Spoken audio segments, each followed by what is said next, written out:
Greetings, everyone, and welcome to today's Labor Forum panel, the inauguration of our new event from the Labor Education Department. It's neither rain, sleet, snow, or partisan politics, delivering democracy to America's doorstep. I want to thank you all for joining us on Sunday. We have an amazing group of scholars, activists to join us to talk about this critical moment in this period and this crisis. Recently, the Postal Service has been in the news with stories of equipment being removed and policy changes that have caused delays in mail delivery. These stories are all the more alarming because of the upcoming election, which will certainly see more mail-in voting because of the COVID crisis. So it is easy to understand why this is the first topic we decided on for our labor forum, because it is more clear now than ever that the assault on the post office represents the latest attack on public resources and the few historical appendages for democratization that we have here in the United States. The value of the Postal Service to the needs of the working classes goes far beyond mail delivery. We have to understand that historically the post office has constructed roads to creating a public banking system for undocumented workers, and even being one of the major groups to employ African Americans and women when other jobs with livable wage scales and benefits shut them out. And in fact, these are the things that put the post office and postal workers on the front line in positions against for anti-discrimination policies in the federal government, and also for the successes in big events and moments of movement like the 1970 postal strike. So it is more than obvious as to why the post office continues to be the target for these repeated attempts to destabilize, privatize, and in some instances remove completely from the public sphere of labor and people power. And so my name is Augustus Wood. I am a postdoctoral research associate at the University of Illinois, Urbana-Champaign. I'm also a former union president myself, and I focus on labor history and labor struggles and looking at African-American resistance to issues related to political economy in these current times. And I'm joined by my awesome colleague, Stephanie Furtado, who is also in the labor education program with me, who will also be giving you more details about her amazing work. And we are also joined here by the leader of our wonderful department, Mr. Robert Bruno. So can you tell us a little bit about the labor education program really quickly before I introduce our awesome panelists today? Thank you, Gus. It's a real pleasure to do that, and I also want to express my my personal gratitude to all of our wonderful guests. You've been friends and colleagues for quite some time, and it's very kind of you to give us a little bit of your time to talk about such an important subject today. So the labor education program is housed in the School of Labor and Employment Relations, which was formed in 1948. And the labor education program, with staff and offices both in Urbana-Champaign and in Chicago, is responsible for providing labor studies, education, and training to working men and women, union and non-union, across the state. We also teach in an undergraduate program titled Global Labor Studies. All of our folks, in addition to doing teaching, do research and programs like this. So this is our premier program in an attempt to have really deep and important conversations about workers, organized labor, justice, and democracy. So it's a real honor to kick this off. So thank you very much. Steph. Well, thank you for that. Thank you for that intro, Bob. So I want to go ahead and introduce the rest of our panelists before I turn it over to my wonderful colleague, Stephanie. The first person, Bob Gunter, is a proud member for 34 years of the American Postal Workers Union, and he is the current president of a local part of Illinois Area Local and their state organization, Illinois Postal Workers Union. And he has been the local president for 27 years and the state president for 12 years. We also have the awesome Jennifer Shearer, forgive me if I pronounce this wrong, Shearer, great, Jennifer Shearer, who is the director of the University of Iowa's Labor Center, a statewide education and outreach program that reaches thousands of workers each year and serves as a campus hub for interdisciplinary teaching and research on labor issues. She has 20 years of experience teaching and coordinating projects on workplace rights, labor history, union leadership, and labor policy subjects. Jennifer is also directs the Iowa Labor History Oral Project, which is this long-running and award-winning labor oral history project. And we finally have Matt Julian, who was elected the trustee by mail balloting of the National Association of Labor Carriers members in 2018. Julian also is a member of the Chicago Federation of Labor's Executive Board and delegate to the National Executive Board of the Coalition of Black Trade Unionists. In addition, he serves on Chicago's Amalgamated Black Labor Council, University of Illinois Chicago's Labor Advisory Board, and the Chicago Local Advisory Board for United Way Emergency Food and Shelter Programs. And so I also want to thank you all for joining us for this important topic, and I'll turn it over to Stephanie.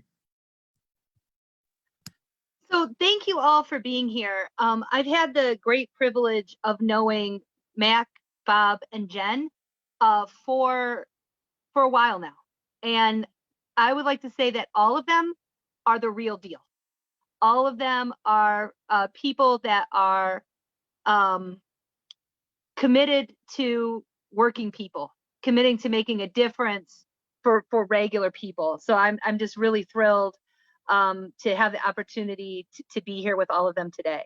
And so I guess my first question is, and I'll throw it up for all three of you. What is going on with the post office? You all, Mac, you work with the letter carriers. Bob, you work with the American Postal Workers Union. Jen, you could give us a perspective as a scholar and from your work in Iowa. Maybe Mac, I'll send it to you first, and then maybe Bob, and then Jen. Why is this such an issue right now? What is going on with the post office? Oh, wow. There's a whole bunch going on with the Postal Service. First, look, thanks for having me on and the opportunity to talk about the challenges that we're having with the Postal Service. I want to start off by just acknowledging and thanking everyone who has called or text or have inquired about a carrier this past week in Chicago who was shot while delivering the mail. She was shot 4 times. Jasmine out of our Worsham station on the south side, just to let everyone know that she's okay and she's up talking now and she is getting better. So I just want to thank everybody for their concern and prayers and let Jasmine know that we're pulling for her. So the Postal Service, you have to really take this back to 2006. And that's the postal reform bill that, as you all mentioned, required the Postal Service to pre-fund the future retirees for the next 75 years and do so within a 10-year window. That mandate put a burden on the Postal Service of something over $5 billion a year. Over the past 10 years or so, the deficits you hear these reports about the Postal Service losing money. Over 80% of that can be attributed to that postal reform bill. And of course, it has long been the desire of some to privatize the Postal Service. And that's because the Postal Service in and of itself creates something like $68 billion of revenue a year. And you take that $68 billion and you slice it up and pass off some of the services here and there. That's a pretty big pie to slice up. So you put it in that framework. There are always been those who have had their eyesight on privatizing the Postal Service. I think it was last year, if I'm not mistaken, that Trump had convened a special committee to look into improving postal finances. And of course, it was stated long before they came out with any report that the primary goal was to privatize the Postal Service. Comes 2020, and COVID. You know, it, like every other business, I say Postal Service has had its challenges as with COVID, but COVID-19 pandemic, but it also has provide a boom to what it is that we do, and that is delivering to the American public. If no other time the Postal Service have shown its relevancy, it is now during this pandemic. The ability to bind this nation together as it was designed to do so. And the Postal Service, we're starting to see an increase in package delivery. We're like Christmas time volume throughout the summer. But the reality of it is there has been COVID related expenses. So the Postal Service, like other agencies, have sought and is looking for some relief to the tune of some $25 billion to assist to help with these COVID related expenses. So right now, aside from that postal reform piece, that of course in the long run, we would like to see that issue resolved. The Postal Service right now is dealing with the immediate issue of COVID related expenses that needs to be addressed. That's the short answer. I don't know if you. Okay. No, this is great. Thank you so much. And we'll definitely come back to you for, you know, the longer answer. Bob, I wanted to go to you now. Could you add on to what Mac was talking about? What, from your perspective, what is going on with the Post? And, you know, both of you have had careers in this field. So Bob, could you give us a little bit of a perspective about what is going on and what you're seeing with the American Postal Workers Union? What's going on right now?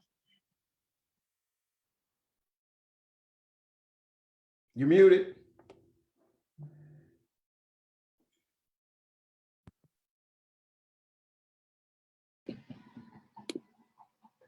Hey, Bob, you got to unmute yourself, buddy. There you go. You're on mute. There you go. Hey, am I, Much am I better. okay? Yeah, you're perfect. Fantastic. You just have to repeat yourself. Right. I'm not the most technological, I guess. But what I was saying about this year when we got the new Postmaster General and he implemented these policies that slows down the mail right at the election time. And that's where we've gotten so much public support. And the real issue, I know people are upset that he's taken out machines. And while that has become an issue because he's taken out so many, 671, I think is what it was supposed to be. And while that is something that happens every year, they take out some machines, but it was so many this year, right at election time. And then he's made this plan of the transportation. Transportation has become a big issue that no matter where we are in the mail, the trucks have got to go on time. So if we're like 2 minutes from getting all the mail out to the dock and getting it on the truck, no longer do we wait the 2 minutes to get the mail. And then that delays the mail, and then that just snowballs. And then we have this delay. And then on top of it, we've always had a staffing problem. We've always staffed with overtime. They would always say if you didn't have a certain percent of overtime, you were overstaffed. So now he comes in, he says, I'm going to cut out all the overtime. Well, if you cut out all the overtime, you either have to hire some help or you're not going to get the mail done. And those are some things that have really brought up all these issues to the public of them delaying the mail. Now he has come back and says, hey, we're going to stop all this until the election. Well, this is more than just the election. And I can tell you, we're still not waiting on the mail to get it all on the truck. And we're still not using all the overtime that we should need or hire the help that we should need. And that's kind of what has been happening recently. Thank you, Bob. So what we've heard is the post office has been in the news, but there's a lot of different issues, right? Everything from the fact that it's the only agency that has to pay for their retirees' health care going forward, all the way, throughout their retirement up front. There's policy changes. There's the removal of the machines. So there's a lot going on that is causing what I would argue is a crisis, right? And an intentional crisis in an attempt to undermine what I think is one of the most important. It's important for democracy to have a functioning post office. I sometimes think people don't know this, but before there was a country, there was a postal service. Benjamin Franklin laid out the postal routes, and one of the reasons that he thought it was so important is he understood that the exchange of mail, the exchange of materials amongst people was just fundamental if you wanted to have a country. Jen, I was wondering if you could expound on that a little bit, and also just let us know a little bit about what is going on in Iowa, but also from your perspective as somebody who studies labor, right? Who studies these kind of questions. If you could give us a little bit of context about where we are and why this matters so much. Yeah, I will just pick up right where you left off. I think absolutely. I mean, the Postal Service is a bedrock of our democracy and public good. And we're seeing attacks and assaults on many of the public goods and institutions that uphold them in our society. But I mean, in some ways, the Postal Service, in terms of its scale, might be the largest of all the public goods our country has collectively developed and invested over decades. And as Stephanie said, before there was a Declaration of Independence, before there was a US Constitution, there was a postal system. It's that intertwined with our mode of government. Well, for those of us who believe that we ought to have a democratic mode of government. So I don't think that can be overstated. And I think what our brothers from the Postal Workers Union and the Letter Carriers Union have already said, reminds us that this crisis that we're facing right now is a manufactured crisis. It's a politically motivated crisis, and it is linked to an attack not just on the service and the system itself, but on our democracy, right? And the intertwining timing of this new wave of manufactured pressures on the system, which are intended to raise questions about its viability, is linked to the upcoming election.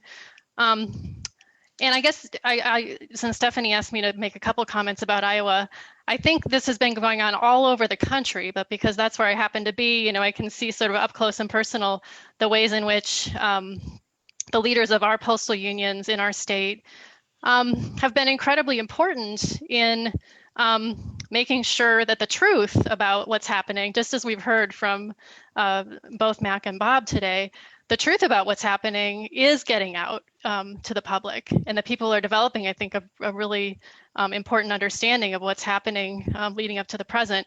I want to give a little shout out to our state Postal Workers Union President Kim Carroll, who really was one of the first frontline postal employees to sort of blow the whistle on the removal of machines in her processing facility, and ended up being all over national news for a couple of weeks explaining what she was seeing happening. And also our Des Moines APWU Local 44 president, who has been really, doing whatever he can to get the word out in the media and bring people together to rally in support of the postal system. I just pulled out one of the things that he mentioned because I think it's also a reflection of the message that I'm hearing from postal employees over and over again, which is the system's not broken. In fact, the reason it's being attacked is because the system is so strong and effective and efficient. And, it's a model for what we as a society can create when we invest in public goods. And one of the things that Mike Bates, the Local 44 president, said is this, we've been programmed, he says, as postal employees, that it's every piece of mail every day. And he's talking about what he's seeing happen in Des Moines right now with the forced elimination of overtime and forced removal of machines. He says, when you see stuff left behind as a postal employee, it hits you to the core. we take a lot of pride in just moving the mail, right? And the message that I'm hearing from postal employees here, we're a largely rural state, Des Moines is our biggest urban area, but largely rural state, is that that's continuing to happen. Like, despite the challenges, I just want to throw in one more very, very concrete lived experience from the recent past. Where, we're all living through this pandemic. We're living through record unemployment and economic crisis. We, on top of it, like a lot of parts of our country, have been facing natural disasters on an unprecedented level, droughts. Our part of the state a month ago had what's called a derecho, an inland hurricane, which some of us haven't experienced in our lifetimes on this scale. Power, cell phone service, and internet service for some people is out for up to 3 to 4 weeks in a row. But what never stopped for anybody was the mail. Though the mail showed up every single day in every instance that I know of. And I think, for a lot of people, that was, again, this reminder that that's a service we cannot live without. We can't live without it in the digital age. We can't live without it during a pandemic. We can't live without it during natural disasters. And we need it more than ever. We can't live without it during an election, right? So. I think that's a great summation, Jennifer, as to what the kind of the goal of this event is, and kind of showing the stakes of this crisis, in that everybody, both on the ground and in the administrations that make decisions, understand the consistency and the power of the post office in being that democracy space, that place where it connects people and also allows us to spread information and to help. Let's be honest, historically, it was one of the biggest ways in which we organized. Historically, resistance groups or any other labor movements, social movements in neighborhoods, etc., have often used mail services as a means to better their conditions, whether they be whatever sector, labor, social justice, civil rights, etc. It's always been that area. And so it's not surprising that this is being targeted with this power consistency, as you just mentioned. And one of the things that we're talking about here that I think Bob really brought it to the forefront in relation to this is that the COVID situation, as well as the election situation, is only magnifying issues that have already existed in relation to the lack of respect and the lack of better conditions that post office workers face on a daily basis. That this is something that is just magnifying an already glaring issue in relation to overtime pay, in relation to conditions, in relation to privatization efforts, and that this is just this kind of perfect storm that groups have chosen to target the post office to finally go after one of the most defining aspects of the public space. And so I think that all three of you are hitting on that, and that's what we have to get out to the public. So I have another question, and Gus sort of started leading into this, and Jen started leading into this as well, with talking about what the unions are doing in Iowa. Mac and Bob, as leaders of your unions, and I'm going to ask this question of Bob first. Could you tell us a little bit about your union? Because some of our audience members may not realize that the postal workers are also members of unions, and that they're strong unions, and that your unions are now celebrating their 50th anniversary, that 2020 is an actually really important year for the formation of the post office. So could you tell us, and this is a two-part question. One, could you tell us a little bit about the unions you represent and the kind of work that they do? And then two, what are y'all doing in response to this crisis? Because I know that both of you have been responding, and your unions have been responding to what is going on. Workers don't just take these things sitting down, right? So if you could, Bob, I'm going to ask you first. Could you tell us a little bit about the APWU in Illinois and what you all are doing in response to this moment? Okay, we represent clerks, and clerks mostly sort the mail, and then maintenance employees who keep the machines running, custodians who keep the buildings clean, and then motor vehicle craft, or the truck drivers and the mechanics who work on the trucks. And that's who we represent. And then we have been participating, getting groups involved in various events, public things to get the word out. And without that, this wouldn't have happened without public outcry.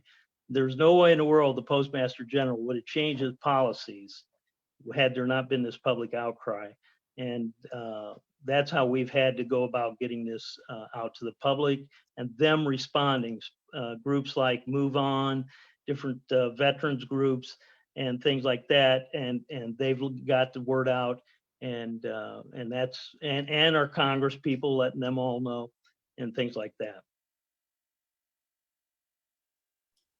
Okay, well, the National Association of Letter Carriers, we represent city letter carriers, roughly over 280,000 city letter carriers across this country. I think we are the largest of the 4 postal unions at this time. That honor used to be a PWU, but now city letter carriers are the largest of the 4 postal unions.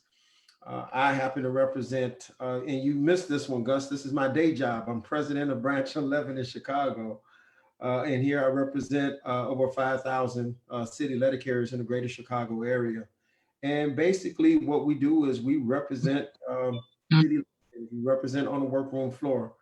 We make sure that they're working in a safe environment.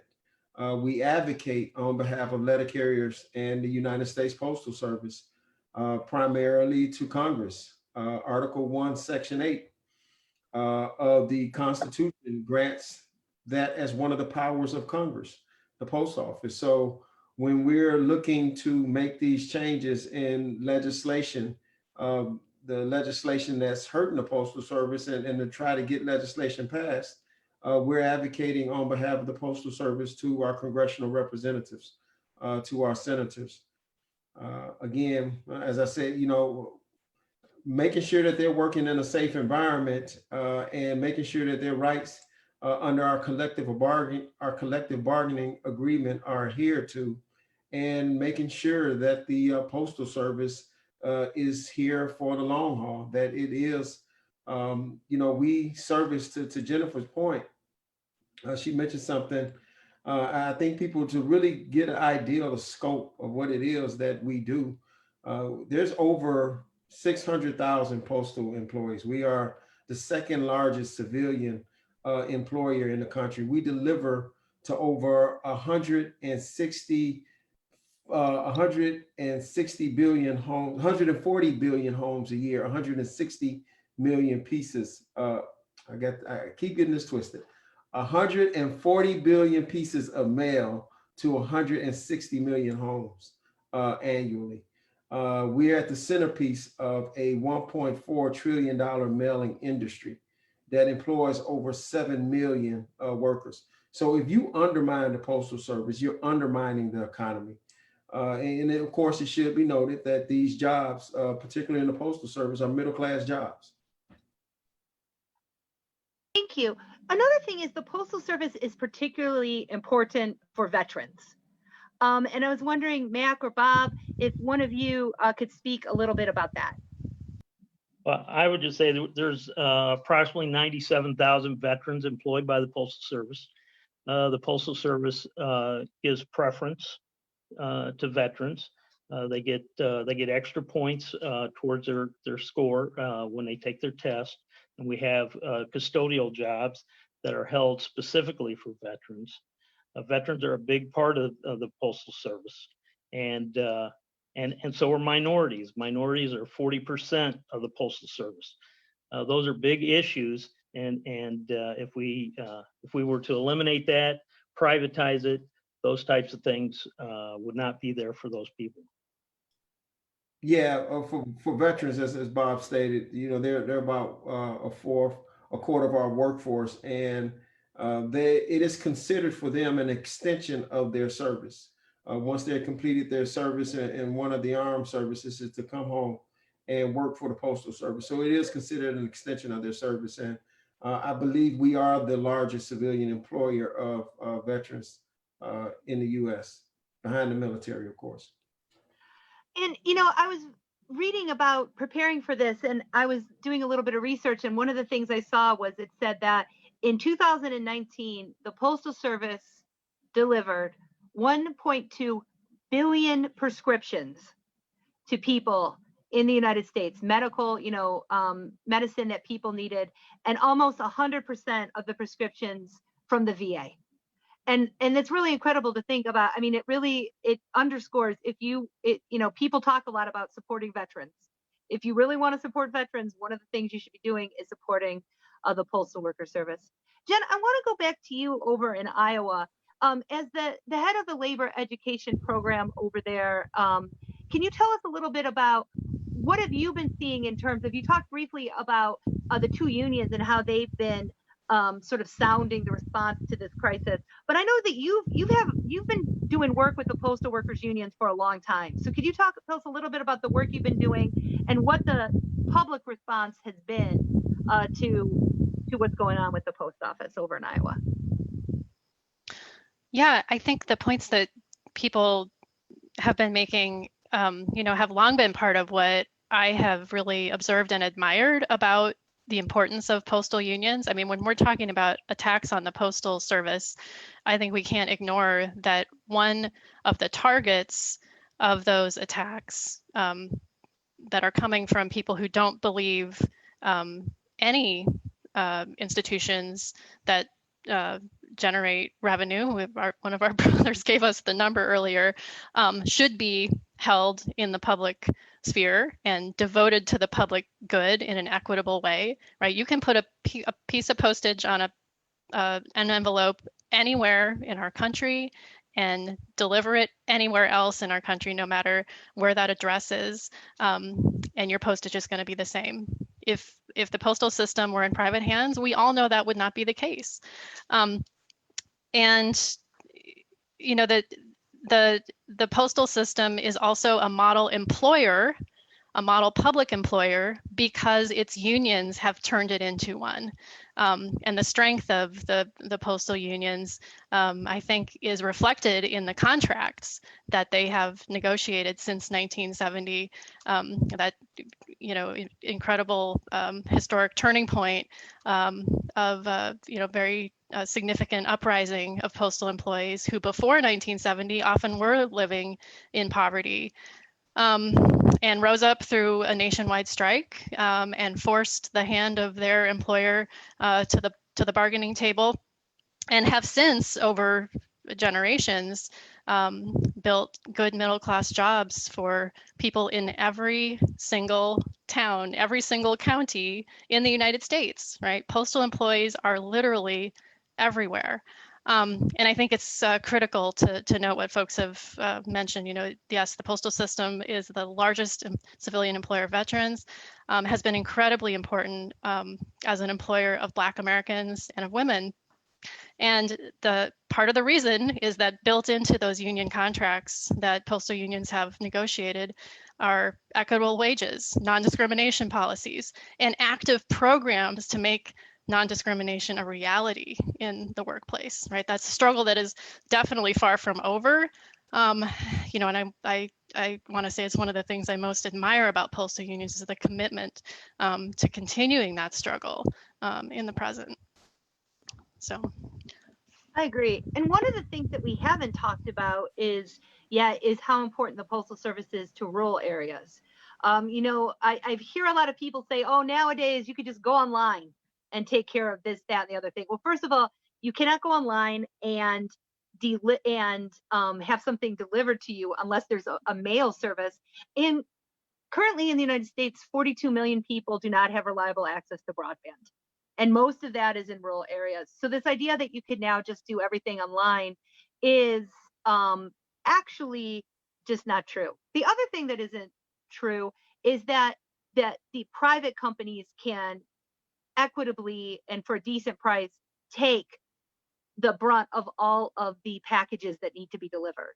And actually, I think a lot of people don't realize this, but the Postal Service actually fulfills a really important role, even in delivering in some of what people think are private companies delivering. And Mac or Bob, could you talk a little bit about that, about how important the Postal Service is in terms of delivering packages, something which all of us have relied on more heavily because of COVID?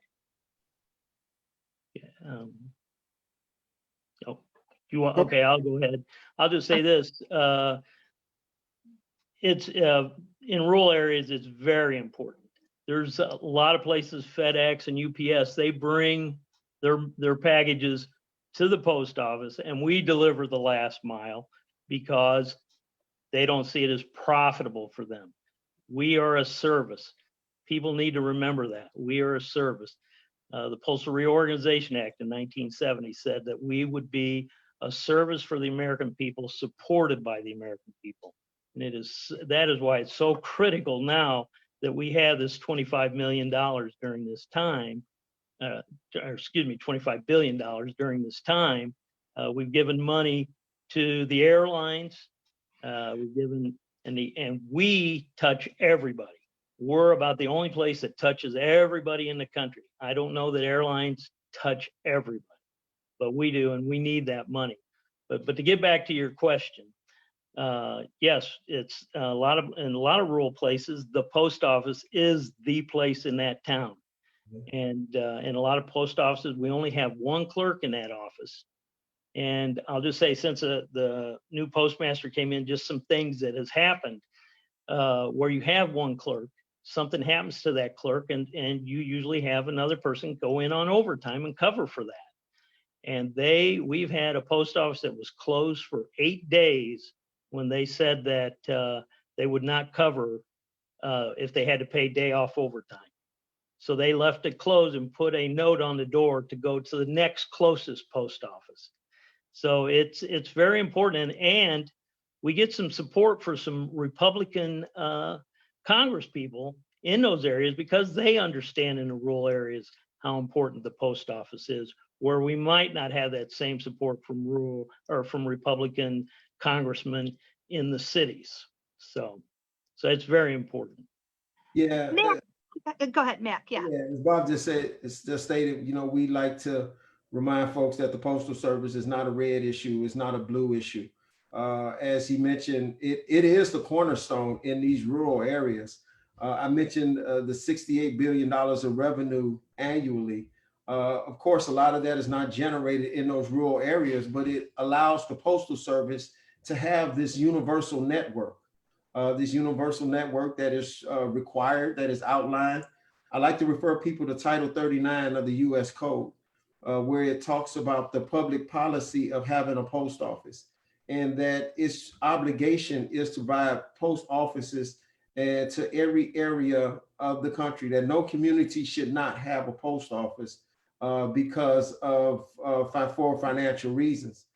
So if you take away the Postal Service, what you have then and privatize, what you have then, you will have companies who are not willing to go to these places, or if they did so, it will be with a surcharge.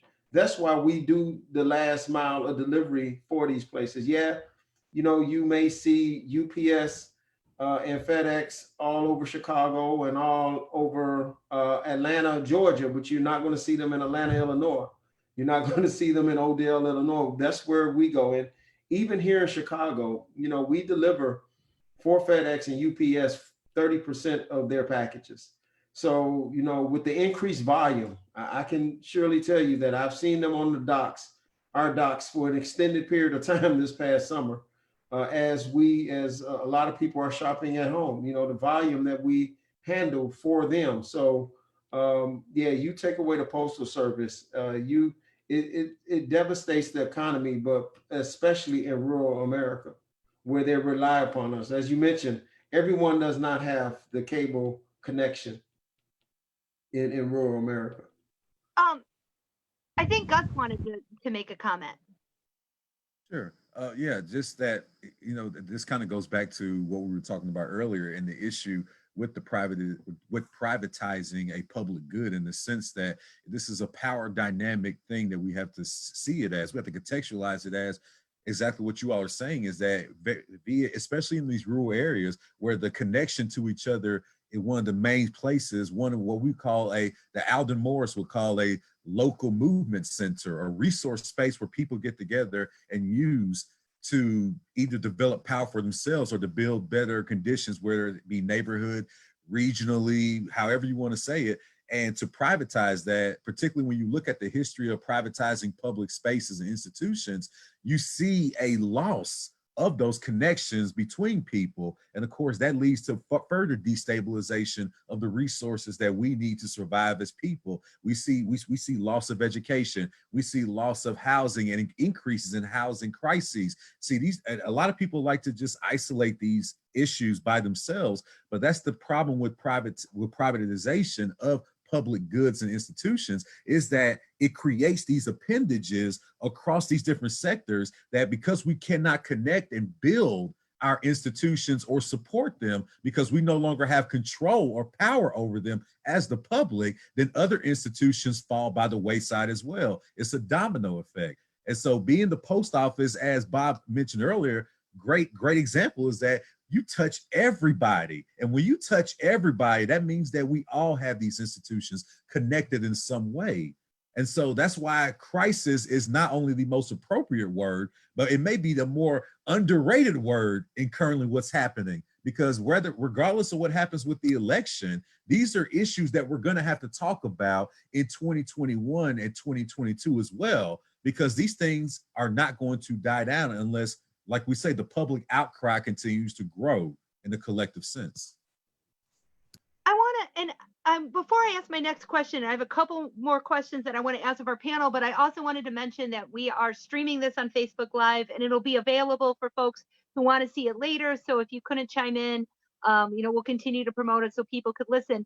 But I wanted to mention to our listeners on Facebook Live right now, you can type questions into the comments, and we are monitoring those, so we will get those questions asked. So if you have questions, we're getting close to the end of the questions that I wanted to ask, but I'm sure that there are things that we have not thought about or questions that you might have. But Jen, I wanted to come to you based on what Gus was just saying about that. This is part of a push towards privatization of public institutions. And can you help us think a little bit from your perspective, as somebody who studied this, why should we care about the fact that there is this push for privatization of not just of the post office, but of other public institutions? And can you put it, I know you touched a little bit on this in your opening, but can you put this into some context of that larger push towards privatization of the public good? Yeah, and I think I want to start by noting that the push for privatization is thoroughly entwined with a push toward deunionization, right? And the disempowerment of workers and also as citizens who have access to a robust set of democratic institutions through which they can make decisions among themselves and their local communities, and also influence policy on the broader level. I mean, one of the things that's remarkable about this entire discussion we are having is that we're talking about a crisis that is not only manufactured and created intentionally. We're talking about a crisis that has been visited upon one of the most popular institutions in the history of our country, right? A 90% approval rating. I don't know what else has a 90% approval rating. Maybe chocolate ice cream. I don't know. Like, people love the postal system. This is not the democratic will of the people of the United States of America. And it also speaks to what Max said earlier. This is not a one party versus the other issue. If you talk to the vast majority of US residents, nobody was looking for somebody to come and undermine our postal service or starve it of funds or slow down the mail. Nobody was asking for that. There is not a democratic mandate for our elected leaders to do that. And so the fact that it's happening, I think, speaks to how imbalanced our systems of power are right now. And one of the ways that I want to go back to the importance of the postal unions, that we rebalance that completely imbalanced system, is for workers and their many, many allies who believe in and recognize the value of the postal system and our other public goods, including public education, healthcare. There's no time like a pandemic to be reminded of how important these institutions are. To come back to what Stephanie, I think, was saying earlier about if we take just one example of the critical infrastructure the postal system provides already in delivering medical supplies and prescriptions, if we're going to have an effective testing and vaccine system at some point during this virus crisis, how are we going to achieve that without a postal system and a strong post office and delivery system in every community in our country? We can't provide public health. We can't sustain the economy without those. So those are a few of the thoughts, I guess, that come to mind. Thank you. No, that's I appreciate that a great deal. We do have some, I'm gonna actually save my last question to the very end, but we do have a couple of questions that I've seen from our viewers. And one of them is that the fact that this is, sometimes life becomes almost too ironic, right? When, for example, in the same year as the 50th anniversary of Dr. King's death supporting the public sector workers in Memphis, Tennessee, that's the same year that right to work was passed by the for the public sector by the Supreme Court, right? And the other thing that is, this year with this particular set of attacks on the Postal Service workers, this is the 50th anniversary of the birth of the post office as we think of it today, and of the Postal Workers Union, because in 1970, in one of the most significant work actions by working people, I would argue, in U.S. history, there was a strike of Postal Service workers. Up until the time, Postal Service workers, you often had to have a second job. You couldn't make ends meet. And what was going on at the time is they asked for a reasonable increase in their pay and support for the Postal Service workers. And instead, Congress decided to give themselves a 40% raise. And one of our listeners, Stephen, asked the question. He asked for both of you and the Postal Workers Union, for Mac and Bob, and we'll have Mac answer this question first. Is the memory of the 1970 strike alive and well with the postal workers, with your members today? Oh, very much so. It's odd that you mentioned that. We had a big celebration actually planned for this year, March of this year in New York. It was postponed to, I believe, August, November. It don't matter because it's probably not going to happen now anyway because of COVID-19. We were the Walmart of the federal government, right? I mean, our employees, we were a massive workforce, but our employees were basically qualified for public aid. Many of them were on public aid, working a full-time job. And that what brought about the strike that, forever changed the full dynamic of the United States Post Office into the United States Postal Service. Thus, us being self-sustaining. I think of everything that we mentioned about the Post Office, the 140 billion pieces of mail, the 160 million homes that we reach every day, is that we do all of this without a dime of taxpayer money. It costs the taxpayer absolutely zero to have this postal function. And we have a right to the post office. And I gotta say, from the perspective of our employees, I think I mentioned to you all a couple of weeks ago, Stephanie, when we were talking, I was at a station and one of our members said, how exciting it was to see the American people behind us to the extent that they have been over the past few weeks. You start picking on the post office. And look, I've been advocating on behalf of the post office and talking about postal reform bills since over the past 10 years since I've been president. But it took this outright blatant attack on the Postal Service and the American people to come out and say, no, not our post office. I mean, really, we've been doing rally and protests over the past 3 weeks that we didn't even organize, that the community has been organizing on our behalf. And we come out there and like, they're there. And it's like, it's wonderful. I was with a group of letter carriers last week and they were having dinner after work. And just a couple patrons came up to us in the bar. They saw them, they saw some postal gear. They weren't in uniform. Let me say that.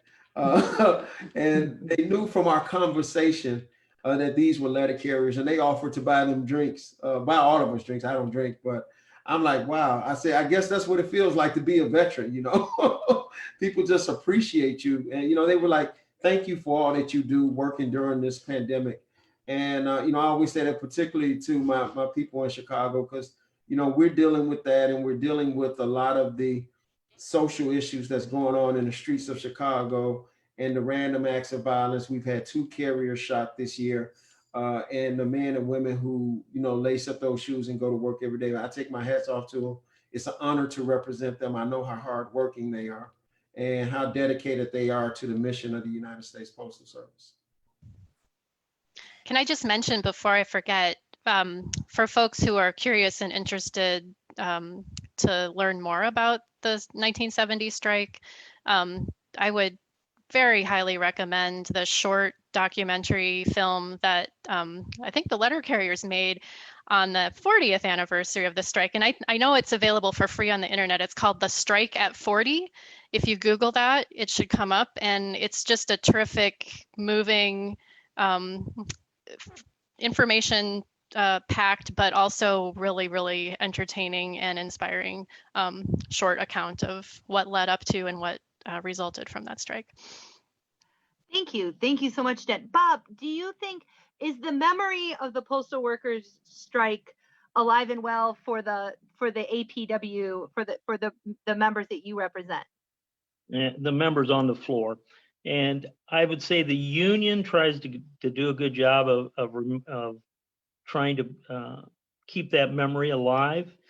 The workers on the floor, we try to keep it going and remind them that it wasn't, and this is such an important thing to me, it wasn't the unions that went out on strike. It was a groundswell of the members on the floor that took it up and said, we've had enough and we're going out. And people don't realize what it took to do that. A strike against the federal government. Nobody had ever done that before. And when you see all the things, the veterans were going to lose all their rights that they had, all their benefits. That was going to be taken away from them. That's what the threat was for going out on strike against the government. So I'll just say we try to do a good job. I hope we do a good job, and letting them know.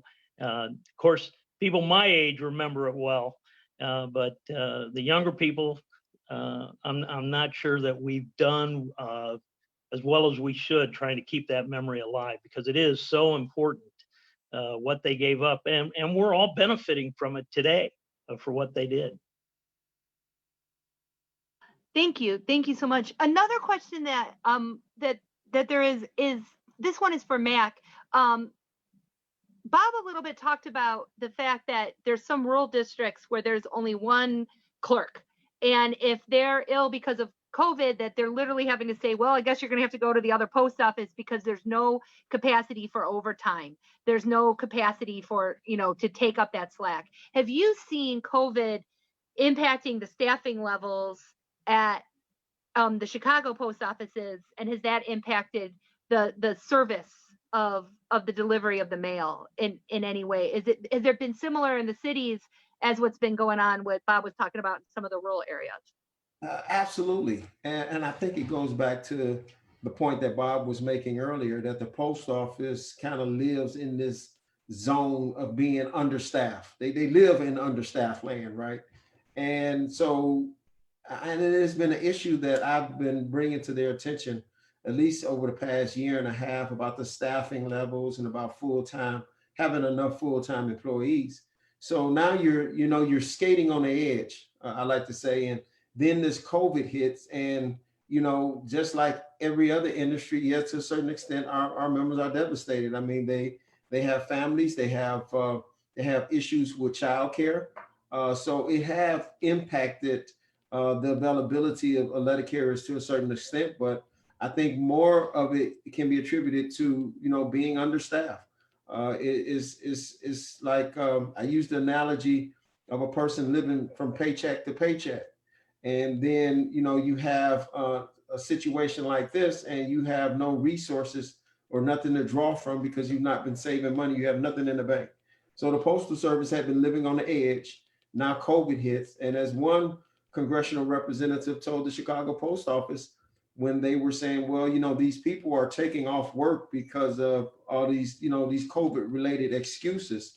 And he was like, excuses, we're in a pandemic. What do you expect? People are going to be off work. Not having enough employees is not a good excuse. So yeah, we've seen it impact our service levels. But again, that's why I said I take my hats off to the men and women that we represent and all postal workers really working during this pandemic. Because I can tell you, the spaces that we work, the places that we work are not the most socially distanced workroom floors. Okay, I've said if Lori or Pritzker knew, the work, they put an end to that party because there's too many people in that workspace. So they're coming to work. They're in need of their PPEs. They they're social distance challenged, and then they have to go and interact with the public to get the mail delivered. And of course, they too want to come home to their families and not bring anything home. So they are essential. They are truly my heroes. And I believe Gus had a comment. Yeah, thank you for bringing that to the floor, Mac, because I think that that's something that we often talk about in relation to hospitals, and that what COVID has shown is that the decades of underfunding and privatization attempts and destabilization in many spaces has exposed these issues for hospitals. Well, a lot of people don't know, because of what Bob and what Mac just brought in, that the understaffing and the other issues, going back to a point I made earlier, is that anytime these types of crises occur, all they're doing is shining a bigger light on a problem that the workers have been talking about and organizing for a long period of time. And so what COVID is not solely just isolating the issue in terms of the defunding of hospitals and public resources in that space, but also the post office. And again, we have to be very clear as to, and I thought Jennifer has done an amazing job talking about the manufacturing of this situation, where you have two public institutions, hospitals and the post office, that are meant to serve the people and be essential elements of our development and growth in neighborhoods and societies, being manufactured and attacked on a public and wide scale, that there are reasonings behind why they're choosing to do this and doing this at these times. And so I think that that's something that we definitely want our listeners and anybody who's interested in helping the fight to protect and strengthen the post office gets, that this is not something that we can take as being a isolated or organic issue, that this is something that we're going to have to line the front lines and say, no, we know why you're doing this, and we're not going to allow you to take away our postal service, our hospitals, any public space that we need to strengthen our lives as people. And that's what democracy looks like. And so I'm really glad that we're hitting on all these points here, because this is exactly what we want to get out of the labor forum. So another question that I was just texted is, we're coming up on the election, and I think, I can't remember if it was Mac or Bob or maybe both of you were saying that this, especially with the removal of the equipment and all of that kind of thing, it's even a worse situation, because we're going into a time period where, especially because of COVID, that every estimate says there's going to be more ballots that are vote by mail, and that the post office has always been very important to democracy, but right now it's going to be more important than ever for people, especially people who need to social distance, right, have the ability to be able to do so, but still be able to participate and exercise their right to vote. And so the question that was texted to me is, can you, let's start with Mac this time, and then we'll go to Bob. Mac, could you speak, given everything that's going on, are y'all ready for the election? How confident are you in the ability for the Postal Service to get this job done? How ready are we? We're coming into our season, and just to put this in perspective, I mentioned that we deliver over 140 billion pieces of mail last year. We delivered 2 billion pieces of mail during the Christmas season alone. Christmas cards and packages, 2 billion pieces in that short time frame. So if you want that card to get to grandma or ma in time, you don't put it in a mailbox on Christmas Eve for it to get there on Christmas Day. Can we handle a couple 100 million pieces of mail? Yeah, I think so. I mean, let's put it in perspective. This is what we're here for. This is why we are the most trusted government agency. Even with them trying to undermine the service and taking out these machines, as Bob said, you know, there's times that these machines are serviced and regularly, taken out. But you know, right now, a couple 100 million pieces of mail. You put that ballot in the mail. Even our Postmaster General stated, if you put that ballot in the mail at least a week before Election Day, it's going to get there. We'll do it. Bob, could you speak a little bit about looking forward to the election, and because it's going to start soon? Okay, well, just to show you, I'm putting my ballot in the mail. That's how much faith I have in it and getting there. And if I didn't think it would get there, I wouldn't do it. Yeah, I agree. I agree with Mac. I think he said it just right. Over the big scheme of things, we can take care of the ballots. And you know, the postal workers are dedicated. They treat the ballots especially. You know, I mean, we all know not to. And, you know, we've been delivering ballots since the Civil War. People don't realize that. That has been going on for a long time. Just this time, because of the pandemic, we're going to have a lot more. But we can handle it, and we'll get the ballots delivered. But I would agree with him. Don't wait. You know, when you get your ballot, make your decision and mail your ballot in, and we'll get it delivered. And I know here in Illinois, there's been an expansion of the opportunity to vote by mail. That's been a major priority. Jen, is there been any push for vote by mail in Iowa, or has that been a conversation in Iowa? Yeah, I'm glad you asked that. And, you know, we have a fairly robust vote by mail program in Iowa. And I want to, again, credit the postal unions with having the foresight to, even prior to having a pandemic, of having opened up some really important conversations with county auditors about how to make that even more efficient.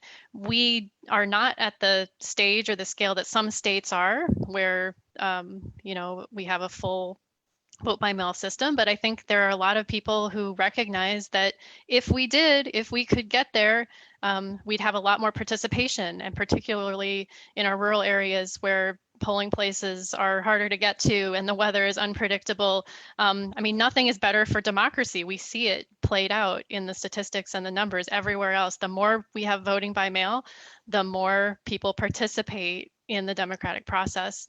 And I think there's no reason we shouldn't continue to expand on that. And I'm hearing, I will say, exactly the same messages from frontline postal employees in Iowa, that yes, everybody should be confident about their ballot being handled securely. That is what postal employees are trained to do, and it getting to where it needs to go, as long as you plan ahead, right? So total confidence I'm hearing across the board from people who know and understand that the system is still working exactly as it should, despite the manufactured scare that we're hearing from people who don't. I mean, I think we should be frank. These attacks are coming from quarters from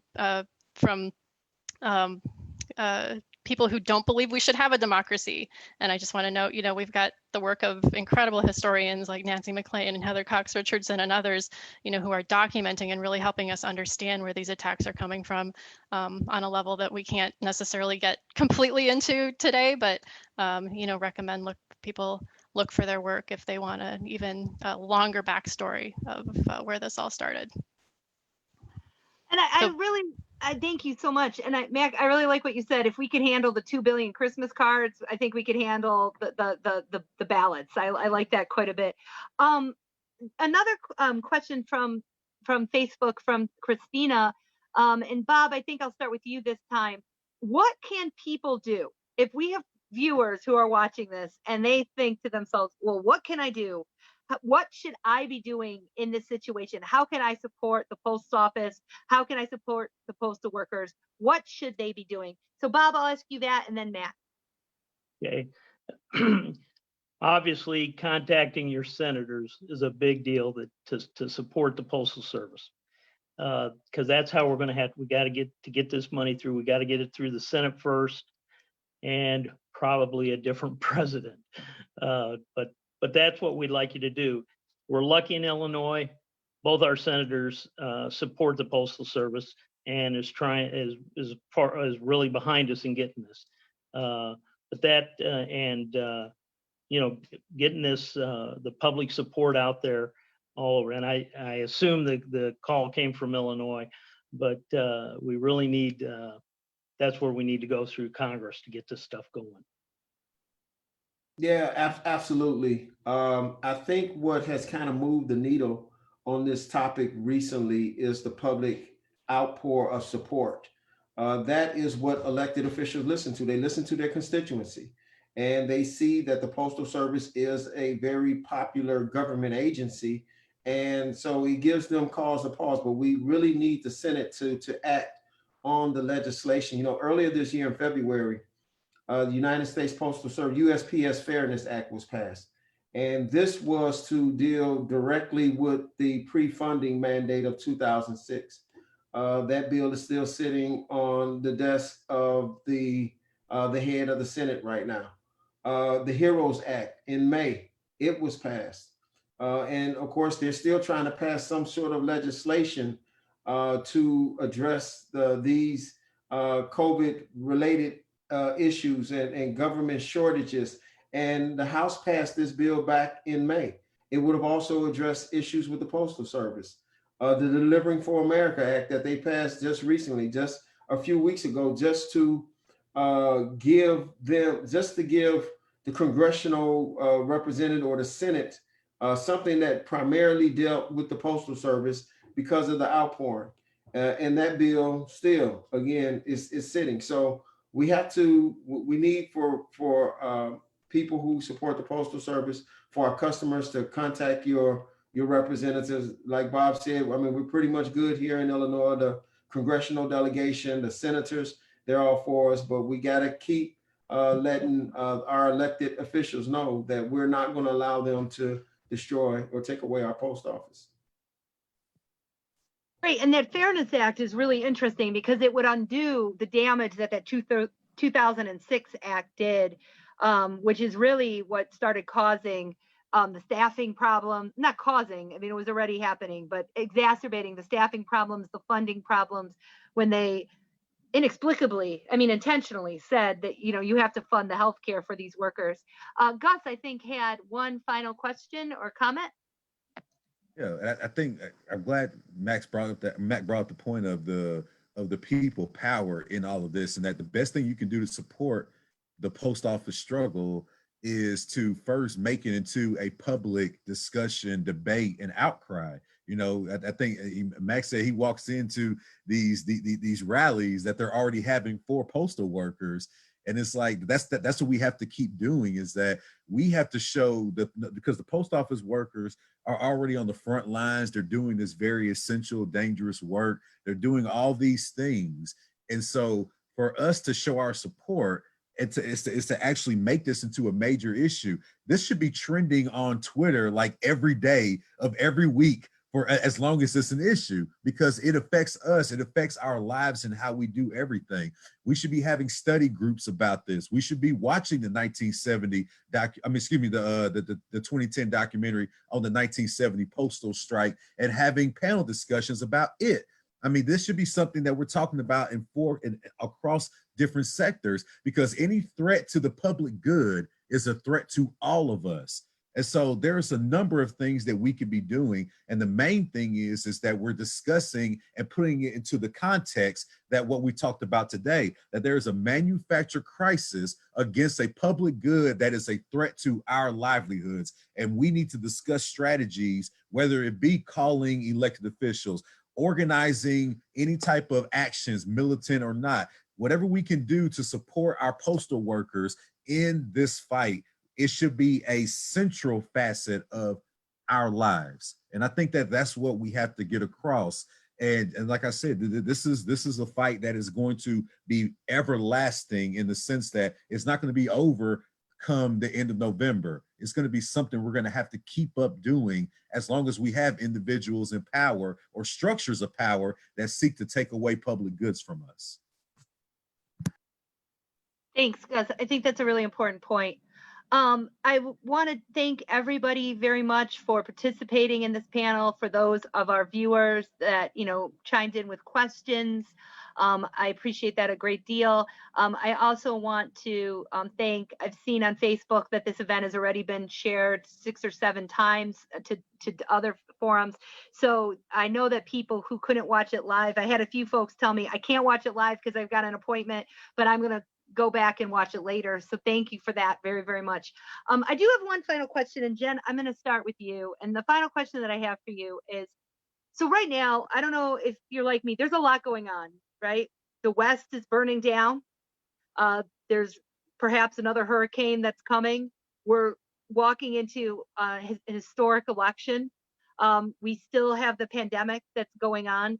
And like Max said, his workers that are, they're not just dealing with the crisis at the post office, but they're also dealing with other interlocking and overlapping crises that are happening in the city of Chicago right now.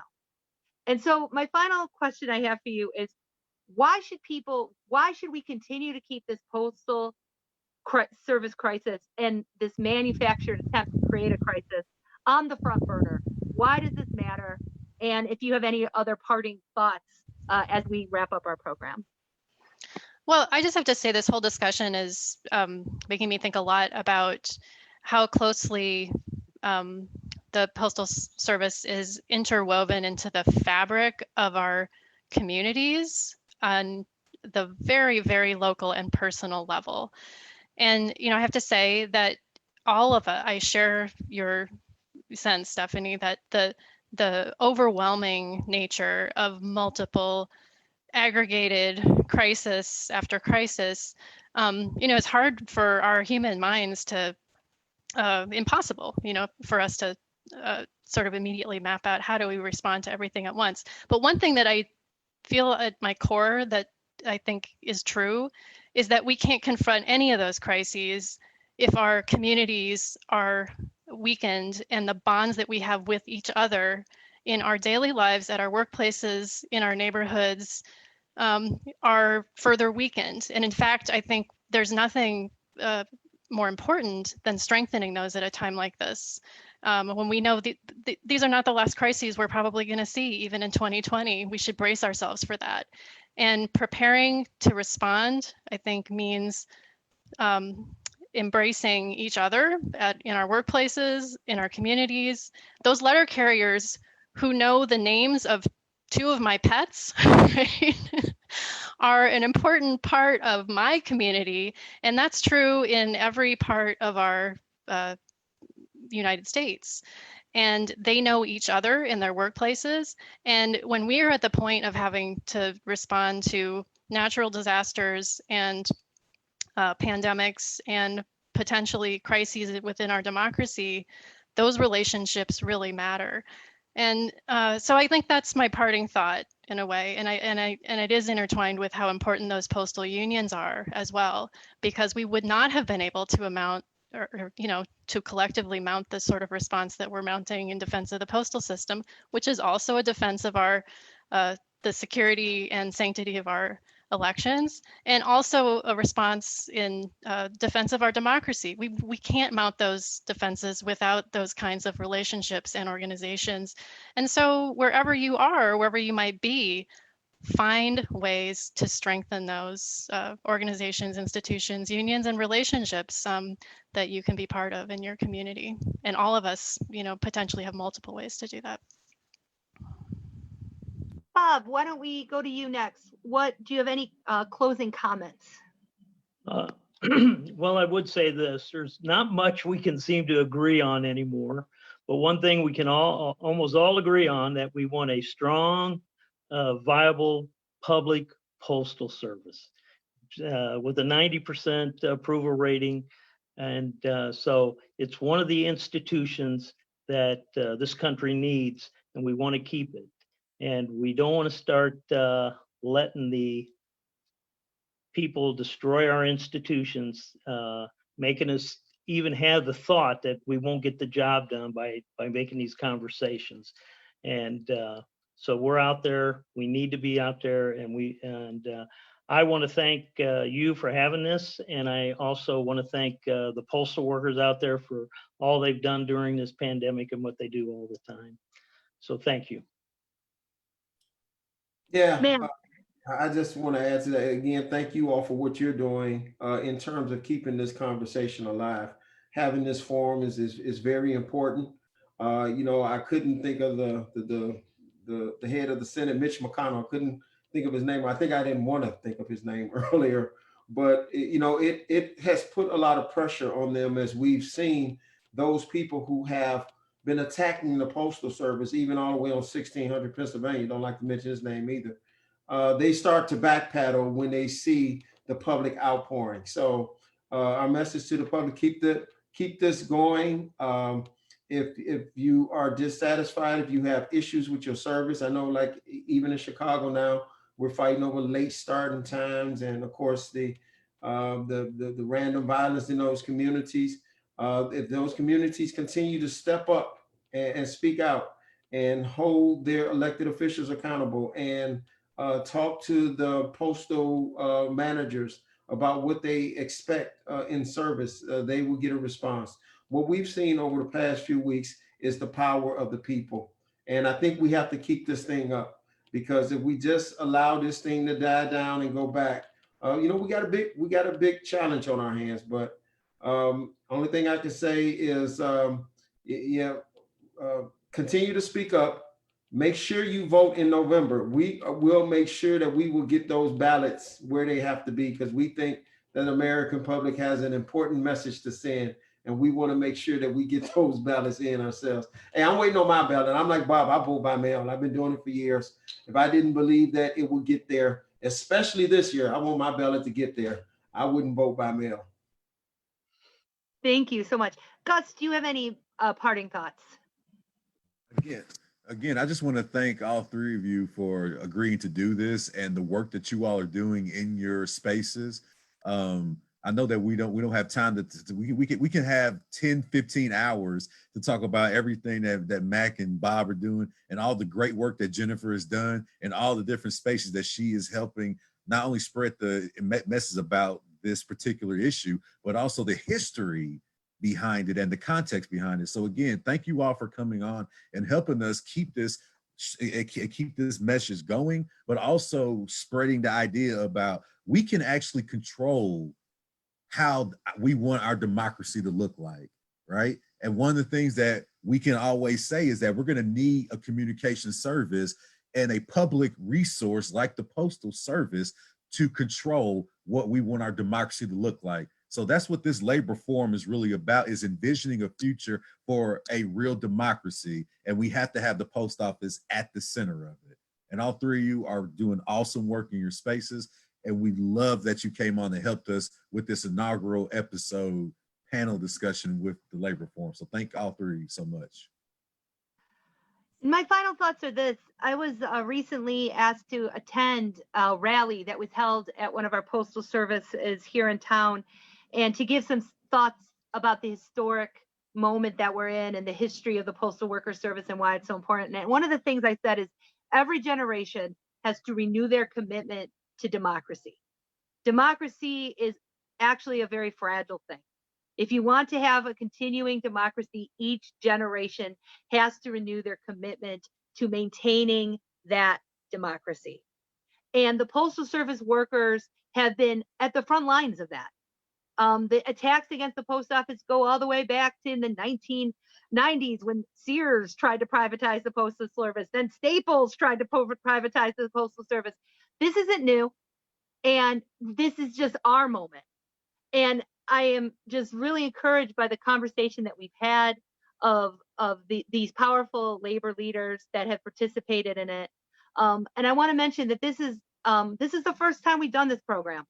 I think COVID has made us all think about how do we do programming, right? And how do we continue to have these vital conversations when we can't all be in the same spaces in the way that we previously could. And one of the things that we came up with at the University of Illinois was this labor forum. And this is our inaugural one. This is our first attempt at this. So thank you very much to Mac and to Jen and to Bob, and just solidarity with all the members of, Letter Carriers Local 11, with the Illinois APWU, and to all the incredible work that you're doing. We titled this, and I'll give credit to Dr. Bob Bruno came up with the title, but the end of the title of this section is Delivering Democracy to Your Doorstep. And in a very real way, our postal workers do that every day. They help us deliver democracy, deliver community, deliver connection to our doorsteps. And that is a very, very powerful thing. That is an institution that is worth fighting for. So we will continue to have these critical conversations on the second Sunday of every month. So we will come back to you with a new topic and a new conversation in October. But you know what? This is going to be a hard one to top. Thank you all so much for tuning in and participating in this panel. Solidarity, and have a good evening. Thank you. Goodbye. Bye. Thank you all. All righty. Thanks. See you. Bye.